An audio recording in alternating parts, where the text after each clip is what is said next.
Bonjour, vous êtes en train d'écouter l'épisode 42 de Vivant, la cagnotte des proches, avec Anne-Sophie Roturier. Vivant, ce sont toutes les 3 semaines des conversations ordinaires mais inspirantes, singulières et rassurantes pour éveiller votre conscience.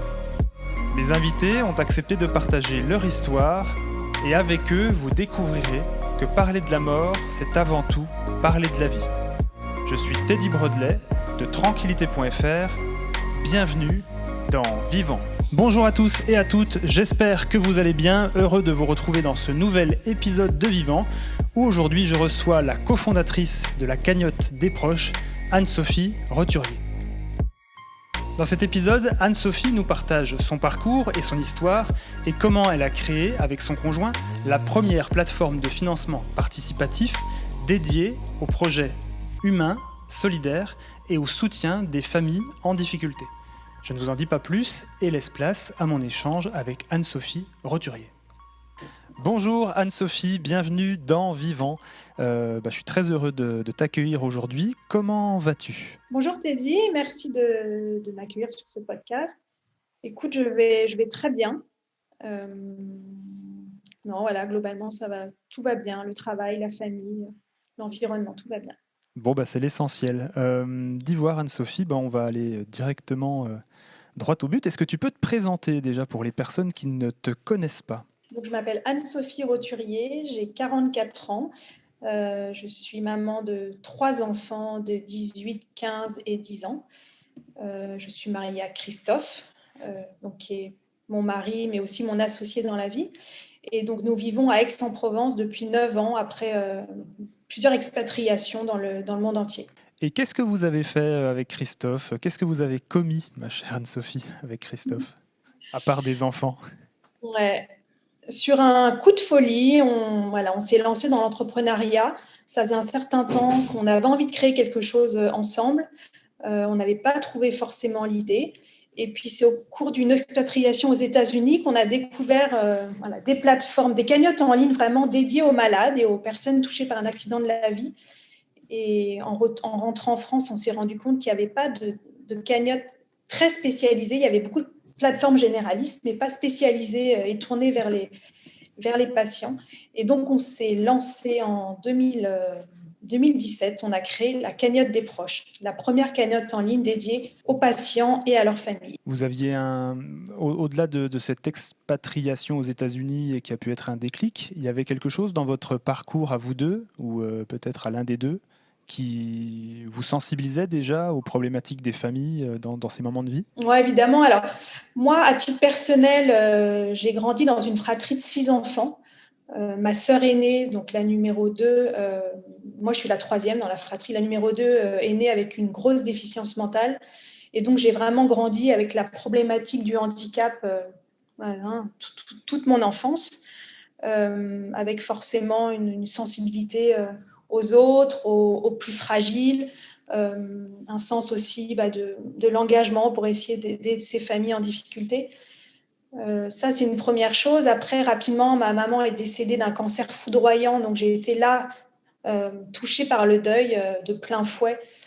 J'avais 26 ans, donc j'étais moi-même une très jeune maman, mais voilà, le fait quand même de perdre sa maman, le pilier de la famille, ça a été un moment très douloureux. Et ça m'a vraiment ouvert aussi sur le sujet de la fin de vie, de l'accompagnement et du deuil, et puis aussi de la vie après, la vie, ce qui se passe après le décès, en fait, pour la famille qui reste sur Terre. Et donc, très sensible à ces sujets-là. Moi, je suis devenue infirmière. Oui, je pense que c'est un point qui est extrêmement important. Je n'en ai pas forcément parlé. Je pense que j'aurais peut-être dû en parler tout de suite. Et voilà, cette histoire de vie aussi familiale m'a amenée à vouloir m'occuper des autres. J'avais ce sens de l'engagement. Donc, très rapidement, après le bac, je suis rentrée dans une école d'infirmière. Et c'est là-bas, encore au cours de mes différentes missions à l'hôpital, que j'ai été confrontée vraiment à l'impact financier que peut avoir la maladie et un accident de la vie dans la vie d'une famille. Et donc, on cherchait une idée d'entreprise. Moi, je voulais vraiment rester dans le soin, dans l'accompagnement des malades. Mon mari, en parallèle aussi, avait beaucoup travaillé dans le monde de la santé, mais plutôt côté logiciel pour le suivi des patients de maladies chroniques. Et il était aussi passionné par ce monde-là, toute l'humanité qui pouvait en ressortir. Et donc, voilà, quand on a eu cette idée de cagnotte en ligne pour les patients, enfin, tout ça, ça a fait sens, en fait. Ça a été une évidence qu'il fallait qu'on crée ça en France. Et c'est drôlement chouette comme initiative.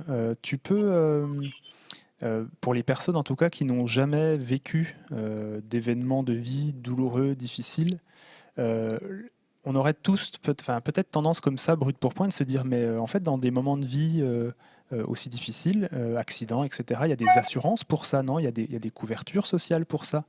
Il y a ce genre de choses.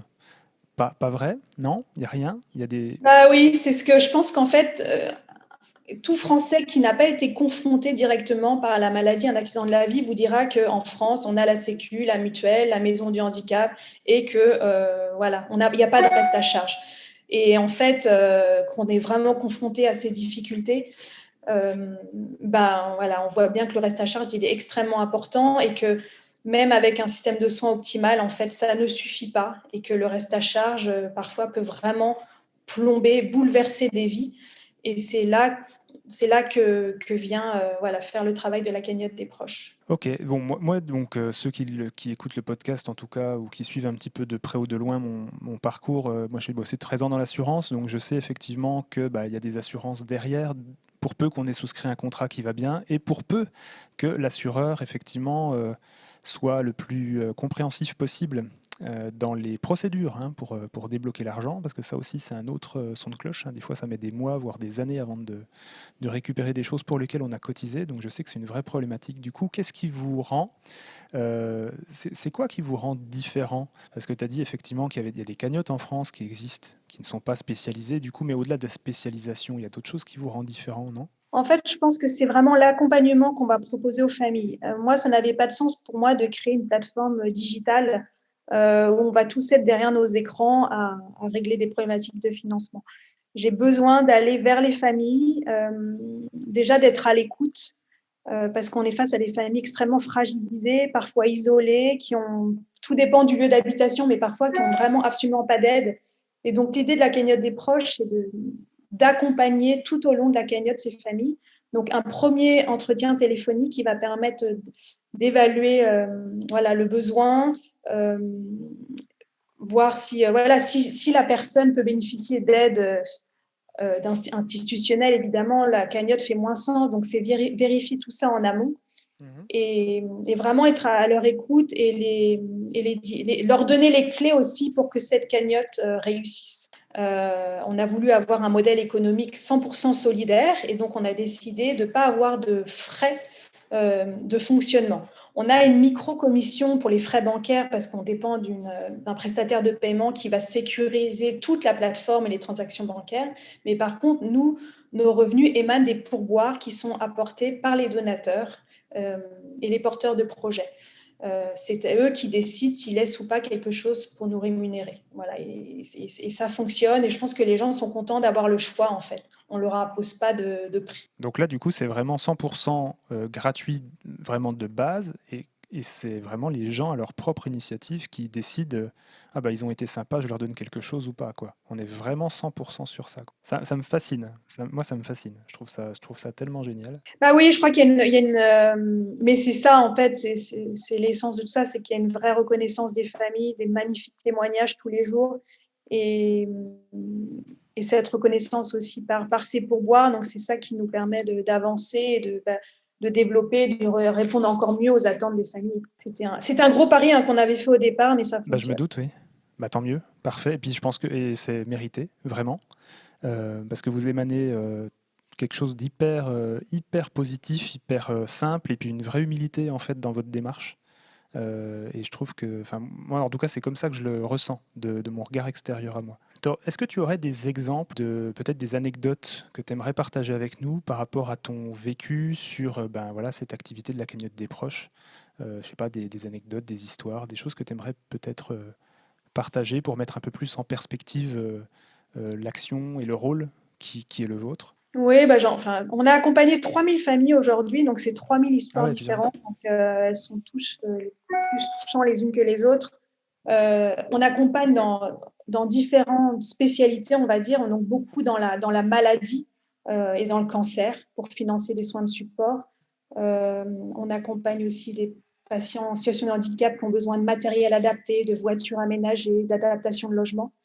Et puis, voilà, il y a tout ce qui se passe aussi autour de la fin de vie pour financer des frais d'obsèques, soutenir les vivants après le décès par exemple, d'un parent jeune, ou tout ce qu'on fait aussi en hommage aux associations. Une famille qui va vouloir reverser une collecte pour une association qui était chère aux défunts. Donc voilà, c'est quand même assez varié. Dans le cancer, on a des histoires extrêmement touchantes parce qu'en fait, c'est vraiment là où j'ai réalisé l'effet thérapeutique de la cagnotte. On est face à des patients parfois qui ont des problématiques pour financer une perruque, des crèmes de soins quand on a la peau irradiée par la radiothérapie. Vous savez, le fameux vernis qui permet aux ongles de ne pas tomber. Toutes ces petites choses-là, en fait, ne sont pas prises en charge par la sécurité sociale. Et pourtant, ça fait partie vraiment finalement, c'est toute l'apparence physique du patient. Et c'est les premières choses qu'on va voir en fait chez quelqu'un atteint d'un cancer. La perte de cheveux, la peau abîmée et tout ça. Et donc, je pense pour moi, c'est essentiel justement de pouvoir les accompagner, leur offrir des soins de support de manière à ce que ces femmes ou ces hommes gardent une image féminine, masculine et qu'ils soient pas stigmatisés avec les symptômes de la maladie. Et ben, une perruque aujourd'hui, c'est 1 300 €. Je veux dire, une perruque qu'on peut supporter, pour laquelle on ne va pas transpirer. La Sécu a fait un effort il y a quelques années. Ils ont mis un forfait à 250 €. Mais en fait, 250 €, vous avez quelque chose de synthétique absolument insupportable à porter. Et donc, il faut aller sur du vrai cheveu naturel. Et là, on est sur des budgets au moins 1 000 €, 1 500 €. Et donc, c'est un effet, voilà. Donc, j'ai accompagné plein de femmes comme ça qui étaient très isolées, cachées chez elles, qui ne voulaient pas forcément se montrer malades. Et grâce à ces cagnottes, elles vont avoir une toute autre image d'elles-mêmes et vont arriver à ressortir, à aller à un dîner, au restaurant, au cinéma, parce que finalement, la perruque va leur faire oublier un instant qu'elles sont plus malades. Et pour moi, ça, c'est des vraies victoires. Je peux penser à Sandrine, qui était vraiment un cancer métastatique en fin de vie, qui savait qu'elle était condamnée. Et on lui a proposé un jour via une association d'aller nager en mer Rouge avec les dauphins, avec tout un accompagnement de professionnels et tout ça de l'association. Et elle n'avait pas le budget pour y aller. Et c'était une femme qui n'était pas partie en vacances depuis des années, qui n'avait pas un centime, qui vivait avec l'allocation adulte handicapé. Et à travers cette cagnotte, on a collecté et elle a pu partir. Et ça a été une résurrection pour Sandrine. Elle est allée là-bas, ça a été difficile pour elle parce qu'elle était déjà bien malade avec les symptômes, mais n'empêche qu'elle l'a vécu.